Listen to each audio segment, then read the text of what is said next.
la descentralización? La descentralización es el proceso mediante el cual se delega autoridad y responsabilidad en los ejecutivos de las áreas que integran la empresa, para que dentro de su radio de acción tomen decisiones adecuadas y prudentes de acuerdo con el objetivo general de la empresa, respetando la autonomía de dichos ejecutivos para elegir la opción apropiada. Las razones que justifican la importancia de la descentralización en las organizaciones es que de no contar con ella, se pueden tomar decisiones imprecisas al querer estar al tanto de cuanto ocurre en la organización y manejar en forma vaga todos los asuntos. La descentralización es indispensable para el éxito de una empresa. Sin embargo, aunada a la libertad para la toma de decisiones, existe la responsabilidad de lograr los objetivos fijados para cada área, ya sea un centro de costos, ingresos o utilidades, de modo que la alta dirección realimente al responsable. Si el responsable ha utilizado la libertad de toma de decisiones positivamente, debe ser estimulado mediante incentivos que expresen el reconocimiento a su capacidad. Y si no ha sabido manejar esta libertad, hay que indicárselo para que emprenda las acciones que considere adecuadas. La función que cumple la contabilidad administrativa cuando utiliza las diferentes herramientas para evaluar es que diagnostica cuantitativamente el buen uso o mal uso que se ha hecho de la libertad de toma de decisiones otorgada a cada representante de área, de tal forma que cuando la alta dirección como el responsable puedan tomar las acciones más oportunas capitalizando sus aciertos y corrigiendo sus fallas. La descentralización ofrece numerosas ventajas para la empresa. Entre las principales se encuentran: primero, facilita la toma de decisiones acertadas. Por ejemplo, al analizar una variación en el uso de materia prima que arroja un resultado desfavorable, no es el director general quien debe corregir esa falla, sino el responsable del centro que conoce el problema y posee la experiencia para una mejor decisión. 3. Permite el desarrollo de ejecutivos. Otro problema que existe actualmente en las organizaciones es que no existe diferencias entre propiedad y administración, lo cual crea una brecha entre este y el desarrollo de sus ventas, producción, etc. Una vez comprobada la existencia de la brecha, la administración debe proporcionar los recursos para capacitar a todo su personal, de manera que de ninguna área, ya sea finanzas, ventas, compras, contraloría, etc., carezca de los ejecutivos altamente calificados. 4. Motiva al personal. Esta situación es muy notable en las organizaciones donde cada empleado está esperando la oportunidad de tomar decisiones para demostrar su capacidad en forma objetiva, que una vez reconocida le permita escalar posiciones dentro de la empresa. 5. Facilita el control administrativo. Teniendo perfectamente delimitadas las áreas de responsabilidad, se evita que ésta se diluya. De esta forma, siempre existirá un responsable de los inconvenientes que perturben la marcha de la organización.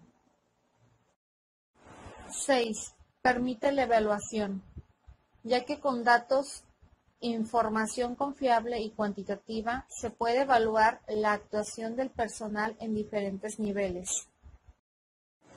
De acuerdo con la contabilidad administrativa, se indica qué tipo de herramientas se utilizan para evaluar la acción del centro y de sus responsables. Cada empresa cuenta con una herramienta en particular para cada centro de responsabilidad. En el centro de costos, las herramientas que se utilizan para evaluar la actuación de los responsables son los costos estándares, los presupuestos y la contabilidad por áreas de responsabilidad con el enfoque de costeo basado en actividades. primeramente determinando los estándares físicos y luego traducirlos a términos monetarios. Posteriormente se elabora el presupuesto y ya establecidos los dos anteriores, se presenta un informe de costeo basado en actividades en donde se comunique al responsable sobre las actividades que generan valor y cuáles no.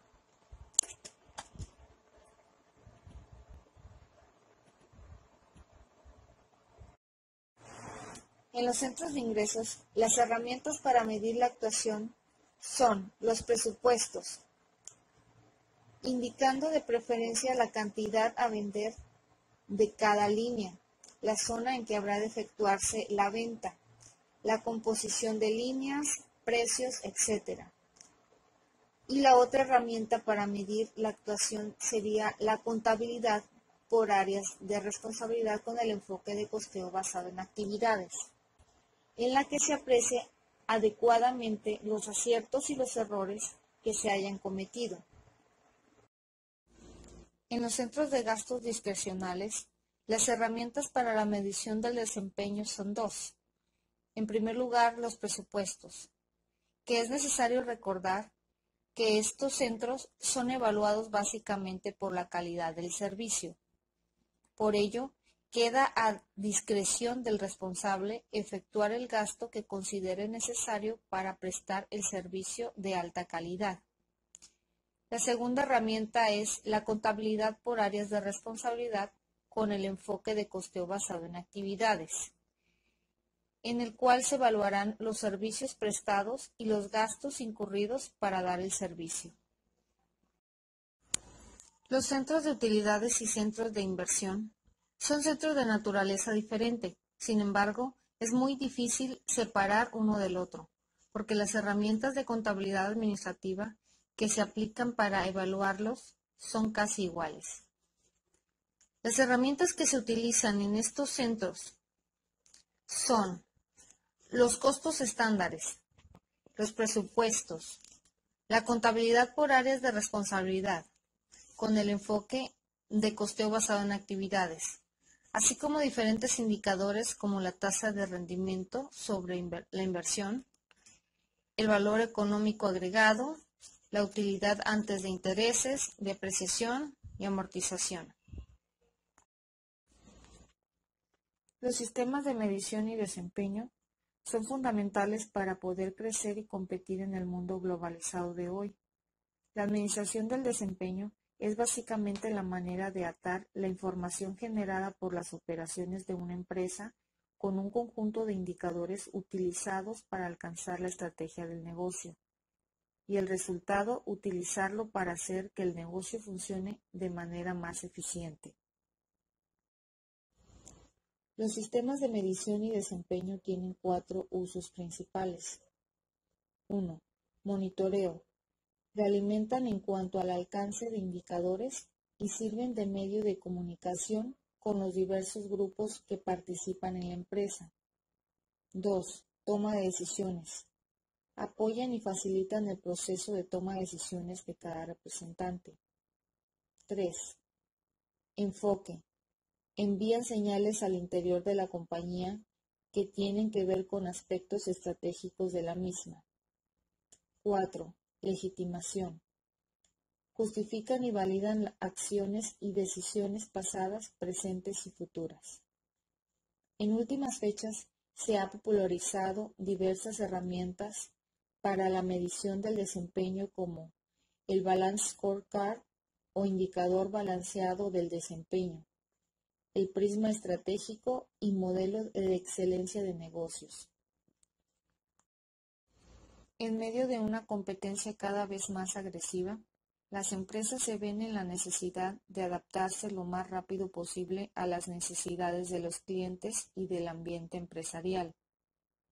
Por lo anterior, los administradores requieren evaluar el desempeño de su organización y en última instancia el de sus empleados, para determinar qué tan bien responden a las necesidades de su ambiente y, en su caso, emprender acciones para corregir el rumbo de la empresa en ese sentido. Por esto, se requiere un sistema estratégico de medición de desempeño que ponga énfasis tanto en indicadores financieros como no financieros, que cubran diferentes perspectivas y que al combinarse traduzcan la estrategia en un conjunto lógico de indicadores del desempeño. Este sistema se llama Balanced Scorecard. A diferencia de los indicadores de desempeño tradicionales, los cuales están en función de controles financieros, el Balanced Scorecard comienza con la visión y la estrategia del negocio. Busca traducir estas dos últimas en indicadores del desempeño para que puedan ser monitoreados y utilizados con el fin de alentar el éxito al momento que ambas se implementen. El primer proceso es la traducción de la visión y la estrategia. Para tener éxito en cualquier negocio es necesario saber qué tenemos que hacer. Esto es, definir la estrategia con tal claridad que todos en la organización se comprometan con ella y trabajen en función a ella todos los días. Por esto, el Balanced Scorecard busca ayudar a la compañía en lo general a traducir la estrategia de la organización a un conjunto de objetivos y variables de medición que determinen el éxito a largo plazo. Para llevar esto a cabo, se divide la estrategia y la visión del negocio en 4 perspectivas fundamentales. 1. La perspectiva del cliente. Casi siempre, la perspectiva de los clientes con respecto a un negocio gira en función de 4 factores. El factor tiempo, que es la respuesta a una orden o abastecimiento de producto. Factor calidad, que son los defectos que puedan presentar el producto. Factor desempeño, que es la satisfacción en cuanto al funcionamiento del producto o la utilidad del servicio. Factor servicio, el cual fue presentado anterior a la venta y después de esta. Al analizar estos 4 aspectos, deben establecerse metas para cada uno de ellos y luego plasmarlas en objetivos operativos que satisfagan a cada uno. 2. Perspectiva de innovación y aprendizaje. El éxito de una empresa está ligado necesariamente a su capacidad de innovación y satisfacción de las necesidades de sus clientes. La creación de valor es el imperativo en nuestros días. Al igual que es necesario interpretar y medir la estrategia de una empresa desde la perspectiva del cliente, es también primordial conocer y medir la capacidad de una empresa para crear nuevos productos o servicios que llevan a incursionar en nuevos mercados. 3. Perspectiva interna. Es necesario que el administrador realice un análisis de las fuerzas y debilidades de la compañía y determine los factores internos que le permiten o permitirán satisfacer a sus clientes. Aquí deben tomarse en cuenta todos los objetivos e indicadores que sirvan a las diferentes áreas de la organización para medir el resultado de los esfuerzos con el fin de satisfacer a sus clientes. 4. Perspectiva financiera. Los indicadores financieros señalan si la estrategia, la implementación y la ejecución están cumpliendo con las expectativas de los accionistas de la compañía. Los indicadores financieros a evaluar están relacionados con 3 aspectos principales: la rentabilidad, el crecimiento y creación de valor al accionista. El segundo proceso es la comunicación y el enlace. Una vez que ha sido traducida la estrategia de la compañía en objetivos operativos e indicadores para medir su desempeño, pareciera que la organización ya está lista para comprender mejor qué caminos debe seguir para lograr su éxito. Sin embargo, la mera traducción de la estrategia de la compañía es una actividad inútil si los miembros de la organización no comprenden la importancia de estos objetivos e indicadores. Por lo anterior, la segunda fase en la idea del Balanced Scorecard consiste precisamente en comunicar las definiciones y objetivos detectados en la primera fase del proceso a todos los miembros de la organización. Una herramienta importante para comunicar perfectamente las relaciones y efectos del Balance Scorecard es el denominado mapa estratégico, que es una herramienta visual dinámica para describir y comunicar la estrategia de la organización. Un mapa estratégico contiene indicadores e impulsores del desempeño, vinculados en un diagrama de causa-efecto. Para que el Balance Scorecard tenga éxito, es fundamental que los empleados comprendan la estrategia. Si la entienden, serán capaces de utilizar indicadores de desempeño conectados de modo estratégico que los guiarán a sus decisiones y acciones. Proceso 3. Planeación de negocio. El Balance Scorecard aboga por la medición y realimentación constantes con base no solo en indicadores relacionados en forma directa con las finanzas del negocio, sino en indicadores no financieros que a la larga convertirán en valor para la empresa. En la fase de planeación de negocio, la metodología de Balance Scorecard, la administración deberá integrar sus presupuestos a su planeación estratégica para asegurarse que estos sean planeados en función de las metas estratégicas de la compañía. Esto para administrar los diferentes programas de mejoramiento dentro de la empresa, que sería regenería, motivación al recurso humano, administración de la calidad, etc. Al final de la planeación de negocio es establecer objetivos en corto plazo para todos los indicadores del Balance Scorecard. Tales objetivos deberán indicar con claridad las expectativas de la administración que tiene acerca de cuándo y hasta qué grado los diferentes programas tendrán efecto en sus indicadores. Proceso 4. Aprendizaje y realimentación. Una vez que se ha llevado a cabo los 3 procesos anteriores, el ciclo del Balance Scorecard termina con el proceso de aprendizaje y realimentación. Los puntos fundamentales del Balance Scorecard son su dinamismo y la idea de que el mercado es demasiado voluble como para confiar en que una estrategia fue útil antes y lo será ahora. Por tal motivo, el proceso de aprendizaje y de alimentación cierra el ciclo del Balance Scorecard. En este punto se analiza el corto plazo verificando los indicadores para cada una de las 4 dimensiones de la estrategia. Al mismo tiempo, se evalúa la estrategia de la compañía con el fin de determinar si aún es aplicable la circunstancia del mercado en que la organización se encuentra. La tasa de rendimiento sobre la inversión es una herramienta que mide la relación productos-insumos necesaria para llevar a cabo todas las actividades encomendadas a cada división, a cada centro de utilidades y a la compañía en su totalidad. La tasa de rendimiento sobre la inversión fomenta que los directivos se centren en eficientar los costos, en administrar eficientemente los activos en operación y en optimizar los resultados de la relación ventas, gastos y los activos utilizados.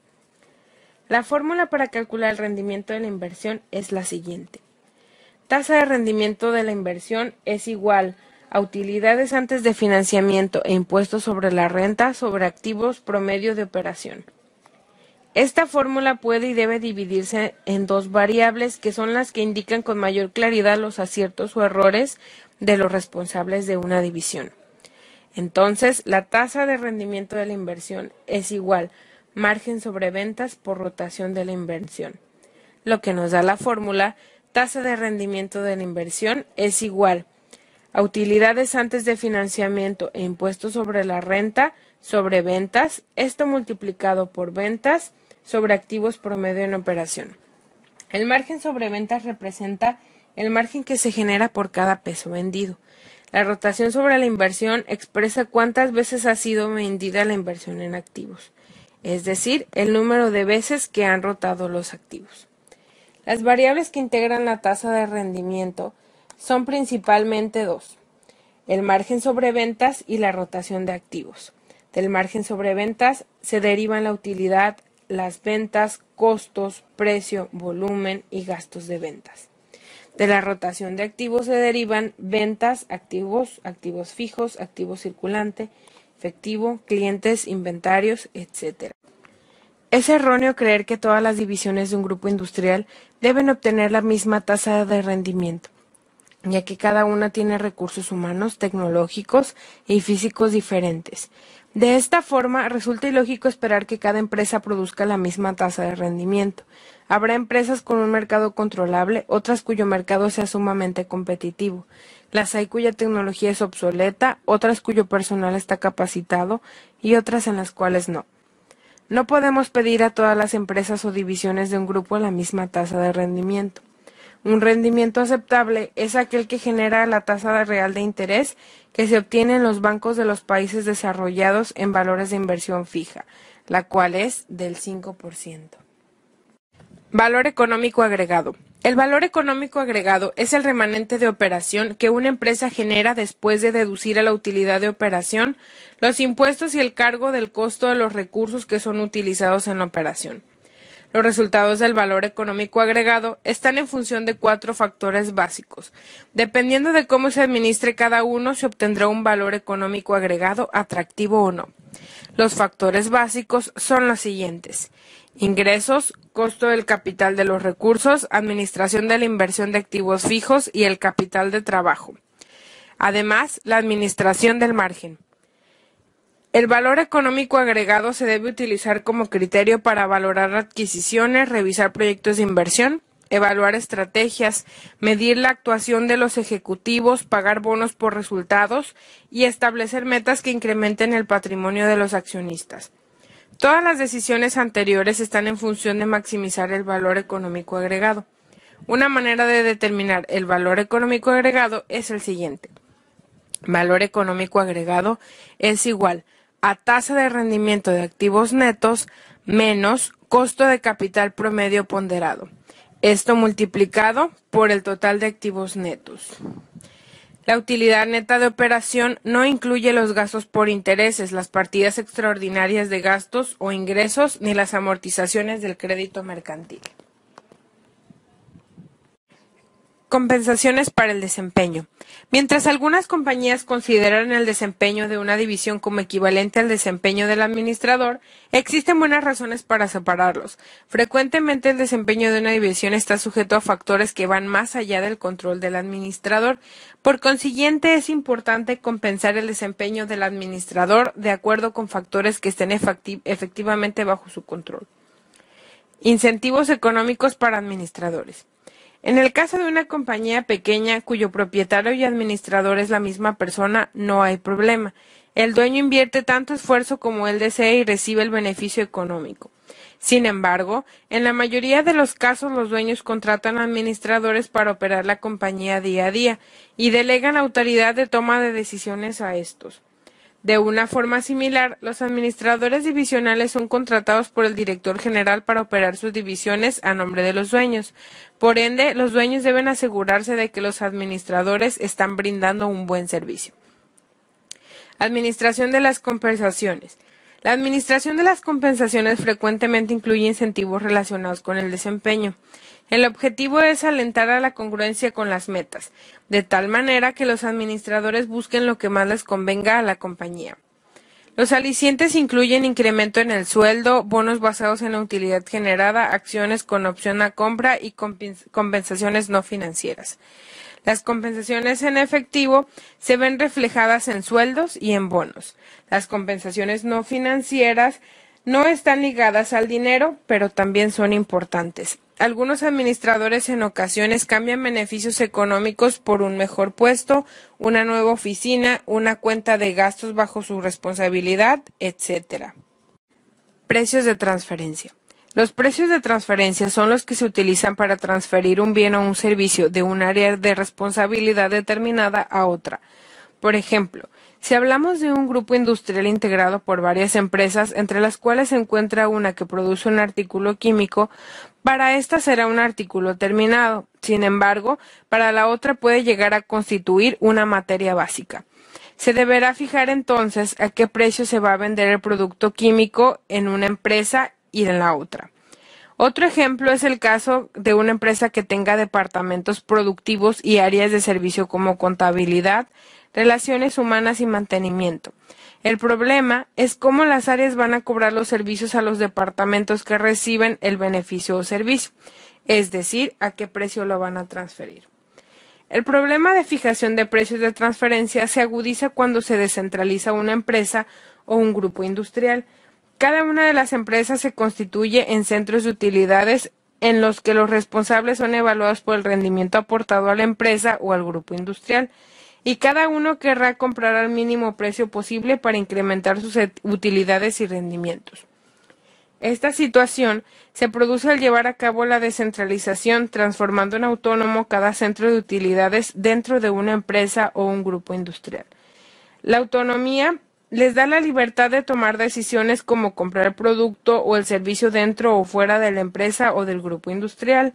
Sin embargo, habrá situaciones en que será necesario anteponer el beneficio propio o exclusivo de determinado centro de responsabilidad financiera, el beneficio del grupo como un todo, circunstancias donde corporativos o alta gerencia deberá intervenir para que se compre el producto a algún centro o división del grupo, a pesar de que externamente dicho producto o servicio pueda conseguirse a menor precio. El efecto global de los precios de transferencia. Hoy en día, uno de los aspectos más importantes en las operaciones diarias de la empresa es la determinación de los costos de transferencia, especialmente cuando se trata de empresas que tienen operaciones con partes relacionadas con el extranjero. Cada vez hay más empresas que intentan competir en un entorno internacional, a la vez que buscan obtener mejores costos distribuyendo sus operaciones en diversos países. Por ejemplo, una armadora de automóviles puede enviar motores hechos a Argentina y componentes interiores fabricados en Brasil para que formen parte de un automóvil fabricado en México. Uno de los problemas más importantes que enfrentan las empresas multinacionales es el establecimiento de políticas de precio efectivas en transacciones con partes relacionadas, es decir, con otras unidades de negocio de una misma compañía. La complejidad de estas políticas radica en que estas transferencias entre partes relacionadas implican un ingreso en las subsidiarias o unidades en las que se realizan y, por tanto, tienen implicaciones fiscales que varían de un país a otro. La determinación del precio de transferencia correcto está determinado por muchos factores, entre ellos por las condiciones del mercado y la economía local, la competencia en el mercado exterior, control de precios y de transferencias por parte de las autoridades locales y las legislaciones fiscales, tanto del país de origen como del país de origen de la compañía multinacional. Métodos para el cálculo de precios de transferencia. Método de precio comparable no controlado.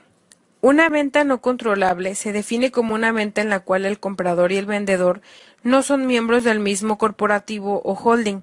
Este método, por lo tanto, consiste en considerar el precio que se hubiera determinado con o entre partes independientes en operaciones comparables.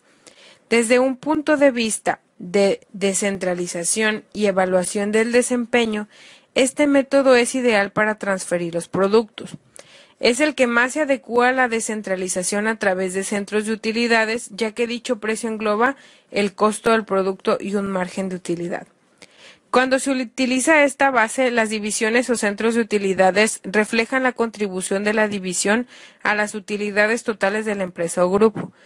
Por esta razón, una división podría compararse con cualquier empresa exterior al grupo que se dedique al mismo giro para determinar si está por arriba o por debajo del rendimiento o utilidades promedio de las empresas dedicadas a la misma industria.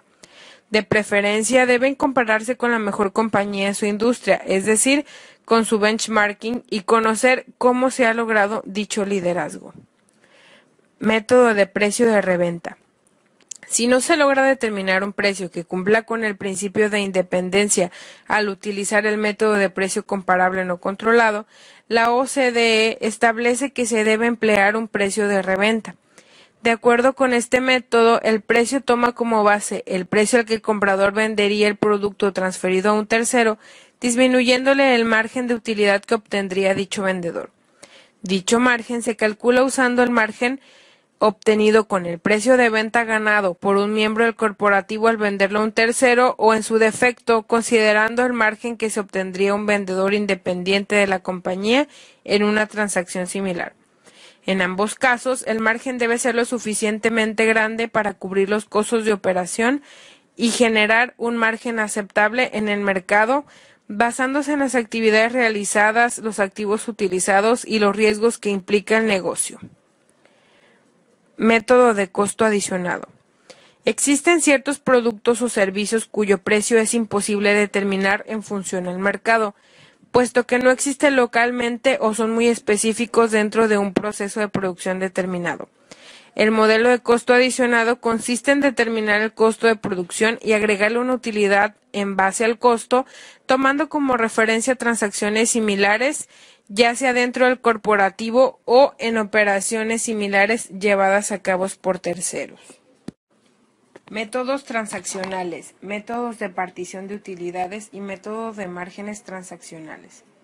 Los métodos transaccionales son utilizados una vez que los métodos anteriormente descritos no resultan aplicables por la naturaleza del negocio o por arrojar precios fuera de lo que se considera de mercado. Estos métodos toman en cuenta la utilidad generada total por todas las partes involucradas en una transacción. De este se derivan dos métodos. Método de partición de utilidades. El primero de estos métodos es el denominado partición de utilidades, que consiste en determinar la utilidad total generada por todas las partes involucradas en una misma transacción, y luego distribuirla entre las relacionadas en función de lo que cada una de ellas contribuyó para crear dichas utilidades. Esto mediante un análisis de residuales o de contribución que consideran las actividades desarrolladas, los activos utilizados y el riesgo asumido por cada una de las partes relacionadas. Método de márgenes transaccionales. Un segundo método transaccional es el denominado método de márgenes transaccionales, que es el similar al de costo adicionado, con la única diferencia que toma en consideración tanto los costos de producción como los gastos operativos para llevar un precio de transferencia similar al que hubieran obtenido empresas comparables o partes independientes en operaciones comparables, con base en factores de rentabilidad que toman en cuenta variables como activos, ventas, costos o flujos de efectivo.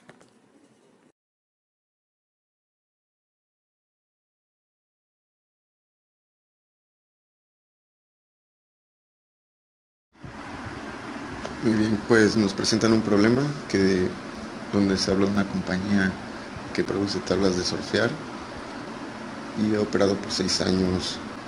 Nos dan esta tabla con los siguientes datos y pues se pide calcular el costo promedio ponderado del capital, asumiendo que el capital aportado tiene un costo de capital del 12%. Entonces extraemos los siguientes datos. Las compañías que venden las tablas de surf. Entonces, para iniciar, lo primero que sacar es la participación. La participación la vamos a sacar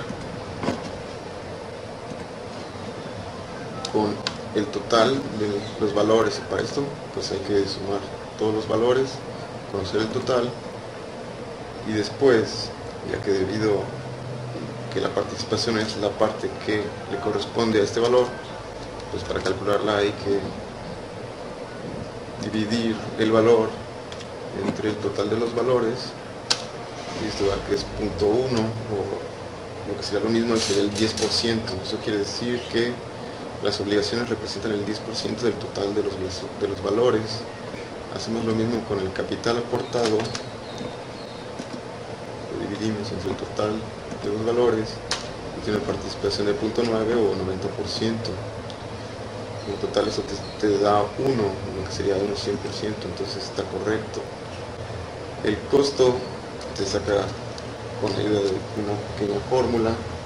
Cuando se trata de las obligaciones, la fórmula te dice que va a ser igual a tu tasa de interés, en este caso es 9%, multiplicado por el residuo de 1, este 1 es de fórmulas, siempre va a ser 1, restando a los impuestos, que en este caso son 35% o 0.35.